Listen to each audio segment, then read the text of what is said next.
जाएगी, वहां जाएगी, कहीं भी चली जाएगी, समझ गया। इसलिए उस गति क्या करते हैं, यात्री से करते रैंडम निकाय हो। हर्ष की बात है कि हमारे विद्यालय का कोड वापस आ गया है और प्रखंड में लगभग 12 स्कूल हैं और हर स्कूल की अपेक्षा विगत 2-3 वर्षों से प्रथम स्थान इस बार भी 467 नंबर ला के हमारे स्कूल के बच्चे रहे हैं। तो हम नमस्कार, आप देख रहे हैं वर्चुअल औंटा फेसबुक पेज और हमारे पीछे गांव का ही उच्च विद्यालय है, औंटा का शीला उच्च विद्यालय है, जहां आज हम लोग स्कूल के जो एडमिनिस्ट्रेशन है उनसे बात करने के लिए आए हैं। स्कूल का शायद कोड निरस्त कर दिया गया था, लगभग बिहार के 650 से ज़्यादा स्कूल का जो वित्त रहित स्कूल थे उनका कोड निरस्त कर दिया गया था, जिसके बाद उस कोड को वापस कर दिया गया है। इसी को लेके गांव में और आसपास के इलाकों में एक खबर फैल गई कि स्कूल का कोड निरस्त कर दिया गया और बच्चे यहां एडमिशन लेने से कतराने लगे, जबकि स्थिति अब ऐसी नहीं है। सरकार की तरफ से यह आदेश आया था जिसे वापस ले लिया गया है और स्कूल का कोड वापस कर दिया गया है। हम लोग आए हैं स्कूल में बात करने के लिए, पूरी वीडियो आप देखिए।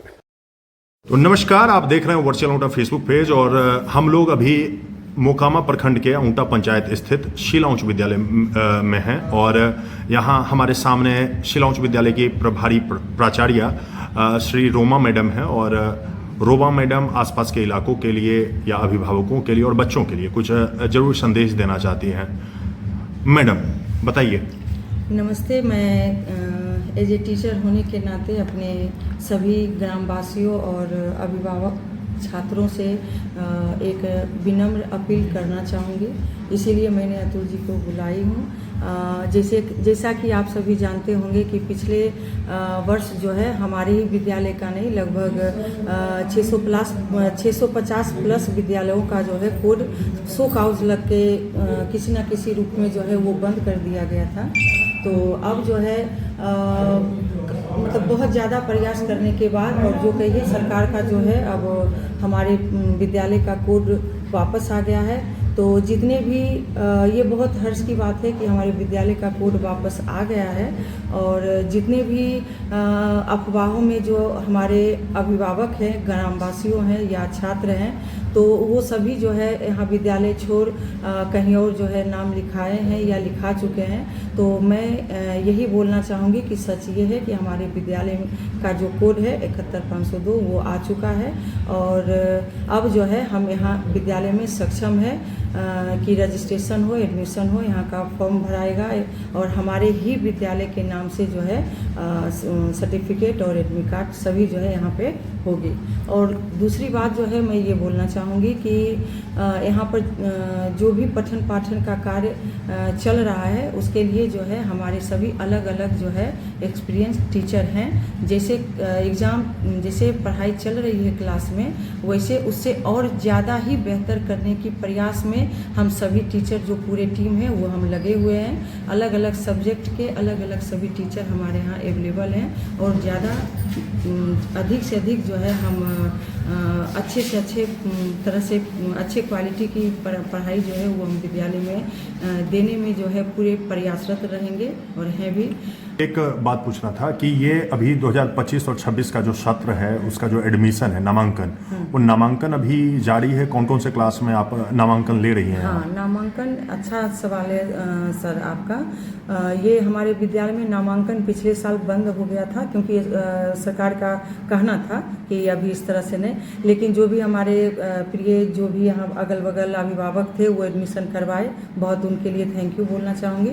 और इस बार जो है पेपर से डायरेक्ट आया है, पेपर में सरकार का कहना है कि अभी आप सक्षम हैं, आप अपने विद्यालय में 8, 9 का जो है एडमिशन सुचारू रूप से आप कर सकते हैं आपके वापस कोड आने की वजह से। वो नामांकन जारी है मैडम अभी? बिल्कुल जारी ये है। कब तक नामांकन चलने वाला है? आपका पूरा मई जो है वो नामांकन जारी, मतलब अगले 1 महीने नामांकन होगा। जारी ये है। बच्चों को अगर जो क्लास 8 या 9th में नामांकन लेना है तो उनको कौन कौन से डॉक्यूमेंट्स रिक्वायर्ड होंगे? 8 के लिए जो है हाफी डिफिट बस बच्चों का जो है वो रहना जरूरी है, एक फ़ोटो लगता है। 9th के लिए बच्चों का जो है वो मतलब 8 का TC लगता है और एक फ़ोटो लगता है, पेरेंट्स का साइन।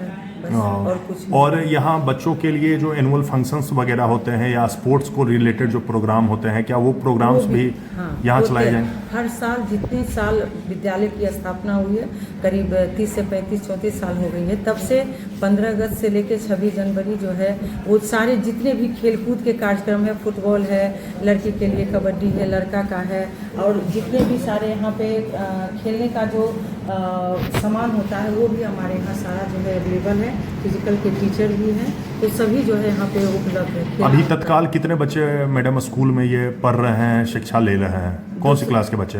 200 प्लस जो है हमारे यहाँ भी बच्चे, लगभग 200 बच्चे हैं स्कूल में। अभी टोटल कितने टीचर्स हैं जो अवेलेबल हैं? टोटल टीचर जो है वो 8 है। टोटल 8 टीचर्स हैं। हाँ, 3 आदेशपाल हैं। तो अन्य कोई और जानकारी मैडम देना चाहेंगी? अन्य यही जानकारी देना चाहेंगे कि जो हमारे ग्रामवासी हैं, अभिभावक हैं, छात्र से विनम्र अपील ये है कि हमारे विद्यालय में एडमिशन जो है वो गलत अफवाहों के कारण जो इधर उधर चले गए हैं, तो उनसे गुजारिश है कि यहाँ पे आके एडमिशन जो है वो नामांकन करवा के हमारे अपने और हमारे जो ये गांव की जो ये संपत्ति है, संस्थान है, उसको जो है बरकरार और एलाइव रखने के लिए जो है सक्रिय बनाने में पूरी तरह से सहयोग करें। दाएं बाएं, बाएं दाएं, या लेफ्ट राइट राइट लेफ्ट की ओर वो भी तो स्थिर नहीं है। वो भी क्या कर रहा है? कभी बाएं जा रहा है, कभी दाएं जा रहा है, कभी दाएं जा रहा है, कभी बाएं जा रहा है। लेफ्ट राइट राइट लेफ्ट की ओर अगर गति कर रहा है तो इससे गति को दोलनी गति कहते हैं। ऑसिलेटरी मोशन उसको कहते हैं। ऑसिलेटरी मोशन, दोलनी। आप उसी करने में याद रहेंगे। यादृच्छिक गति में हुआ नहीं, वैसा वस्तु गति में है जिसका कोई दिशा निश्चित नहीं है। जैसे मक्खियां भिनभिना रही है, अब मक्खी तुम्हारे घर में भिनभिना रही, कोई दिशा उसका निश्चित है? यहाँ जाएगी, वहां जाएगी, कहीं भी चली जाएगी। समझ गया? इसलिए उस गति क्या कहते हैं? यादृच्छिक गति, रैंडम, एकाएक हो गया। या वॉलीबॉल खेल रहा है, फुटबॉल खेल रहा है, मैदान में क्रिकेट खेल रहा है खिलाड़ी, तो जिसमें खेल रहा है उसमें तो उसकी गति क्या है? वो बॉल की चीज है, उसको चाह अपना सुरक्षा के लिए, अपना टीम को बचाने के लिए जिधर बॉल जाएगा उधर जाएगा, ना बचाव करेगा ना अपना टीम का। उसका कोई दिशा निश्चित नहीं होता है। तो उससे गति को हम लोग कौन गति कहते हैं? यादृच्छिक गति, इंग्लिश में रैंडम मोशन। कोई दिक्कत हो इस तरह से मोशन अलग अलग। हमारे सामने शीला उच्च विद्यालय के सोशल साइंस के टीचर हैं, धीरज सर हैं। धीरज सर बच्चों से, अभिभावकों से कुछ अपील करना चाहते हैं। सर, मैं अपने स्तर से ये बताना चाहता हूँ कि विद्यालय में पठन पाठन का जो व्यवस्था है वो पूर्ण रूप से सक्रिय रूप से विधिवत रूप से चालू है, और हमारे यहाँ जितने भी शिक्षक हैं वो संबंधित विषय से योग्यता रखते हैं और अच्छी तरह पठन पाठन में अपना सहयोग प्रदान कर रहे हैं। विगत 12 वर्षों से मैं विद्यालय में सेवा दे रहा हूँ, तो विद्यालय की स्थिति एवं बच्चों की स्थिति, अभिभावकों की स्थिति से पूर्ण अवगत हूँ। मैं इस मीडिया के माध्यम से यह कहना चाहता हूं बच्चों को, उनके अभिभावकों को, कि यहाँ सारे विषय की पढ़ाई के लिए उत्तम व्यवस्था है, कहीं कोई दिक्कत नहीं है, और हर विषय की पढ़ाई विधिवत रूप से संचालित की जा रही है। और पहले जो विद्यालय को लेकर कुछ अफवाह था कि भाई मतलब इसका कोड निरस्त हो गया है या थी, तो वो सब बात अब खत्म हो गई है। विद्यालय को अपना कोड प्राप्त है, उसको प्रमाण पत्र में अपने स्कूल का नाम अंकित दिखेगा। और हम ये बताना चाहेंगे कि विगत 3-4 वर्षों से जो हमारे यहाँ रिजल्ट की स्थिति है, बिहार विद्यालय परीक्षा समिति के द्वारा आयोजित जो मैट्रिक की परीक्षा होती है, उसमें जो रिजल्ट की स्थिति है, हमारे प्रखंड में लगभग 12 स्कूल हैं और हर स्कूल की अपेक्षा विगत 2-3 वर्षों से प्रथम स्थान इस बार भी 467 नंबर ला के हमारे स्कूल के बच्चे रहे हैं। तो हम ये कहना चाहते हैं कि यहाँ 6 विषय मायने रखता है बिहार बोर्ड में, और यही बेस होता है बच्चों का, इसी पर उसके आगे की शिक्षा टिकती है। तो मैं यहाँ का विद्यार्थी भी रहा हूँ। तो हम ये बताना चाहते हैं कि यहाँ 6 विषय जो आपके माने बोर्ड के द्वारा जो अच्छी है संचालित की जा रही है, 6 विषय का जो पाठ्यक्रम दिया जा रहा है, उसको हम लोग विधिवत पूरा करते हैं। ताकि बच्चों में सिलेबस से संबंधित जितने पॉइंट हैं टू द पॉइंट उसको सारी जानकारी मिले।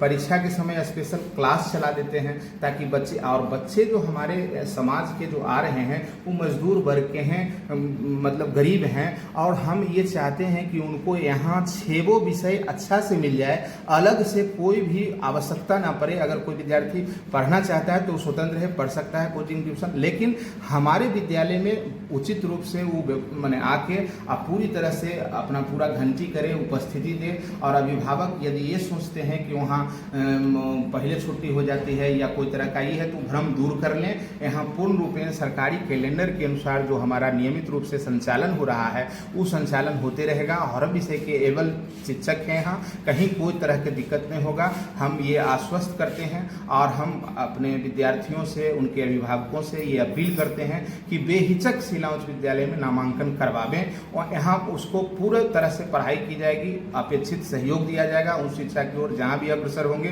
पूरा सहयोग विद्यालय से मिलेगा। विद्यालय अपने आप में काफ़ी इतिहास को गौरव अपने बनाए हुए है। आज 1984 से ही विद्यालय संचालित है और यहाँ हमारे गांव के काफ़ी जो दिग्गज लोग थे उनके द्वारा इनकी इस विद्यालय की स्थापना की गई है। हम लोग उनकी अस्मिता को बना के रखें, विद्यालय का इतिहास और आगे भविष्य में प्रभावशाली दिखे, इस भावना के साथ हम विद्यार्थियों और अभिभावकों से अपील करते हैं कि इस विश्वास के साथ विद्यालय आवे और उनका पठन पाठन सही रूप